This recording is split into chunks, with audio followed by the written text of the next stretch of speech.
കൊല്ലം V പാർക്കിൽ tourism മന്ത്രി PA Muhammad റിയാസിന്റെ മിന്നൽ സന്ദർശനം. ഇന്നലെ രാത്രി 11 മണിക്കാണ് മന്ത്രി പാർക്കിലെത്തിയത്. പാർക്കിലുണ്ടായിരുന്ന ആളുകൾക്കൊപ്പം ഏറെ നേരം ചെലവഴിച്ചാണ് മന്ത്രി മടങ്ങിയത്.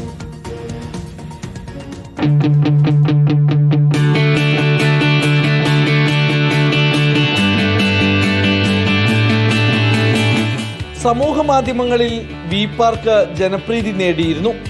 സംസ്ഥാനത്തെ മേൽപ്പാലങ്ങളുടെ അടിവശം സൗന്ദര്യവൽക്കരിച്ച ജനങ്ങൾക്കായി തുറന്നു നൽകുന്ന പദ്ധതികൾ വി പാർക്ക് സക്സസ് ആണ്.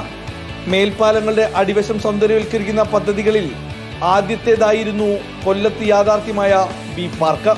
സംസ്ഥാനത്തിന്റെ പല ജില്ലകൾക്കൊപ്പം കോഴിക്കോടും ഇത്തരത്തിലുള്ള പാർക്കുകൾ കൊണ്ടുവരുമെന്ന് മന്ത്രി പറഞ്ഞു. കോഴിക്കോട് ഇപ്പം നമ്മളെ നല്ലളത്തിന്റെ അപ്പുറത്ത് പൊന്തക്കാട് പിടിച്ച സ്ഥലം അത് കംപ്ലീറ്റ് വൃത്തിയായി ഇപ്പം ഇതുപോലൊരു സംവിധാനം വരാൻ പോവുകയാണ്. കംഫർട്ട് സ്റ്റേഷൻ, ദീർഘദൂര യാത്രക്കാർക്ക് ബാത്റൂം സൗകര്യം, ഇരിക്കാൻ സ്ഥലം, ഇതുപോലെ ചെറിയ ഓർക്കസ്ട്ര സംവിധാനമുള്ള വി പാർക്ക് കോഴിക്കോട് അധികം വൈകാതെ ഇനോഗ്രേറ്റ് ചെയ്യും.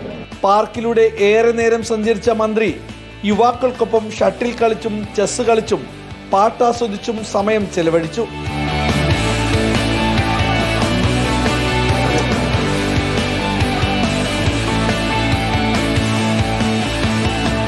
PWD ഉടമസ്ഥതയിലുള്ള 70 സെന്റ് ഭൂമിയിൽ സംസ്ഥാന ടൂറിസം വകുപ്പ് 2 കോടി രൂപ ചെലവിലാണ് വി പാർക്ക് നിർമ്മിച്ചത്.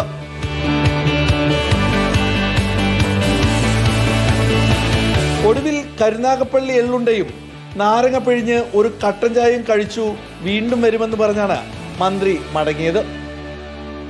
റിപ്പോർട്ടർ, കൊല്ലം.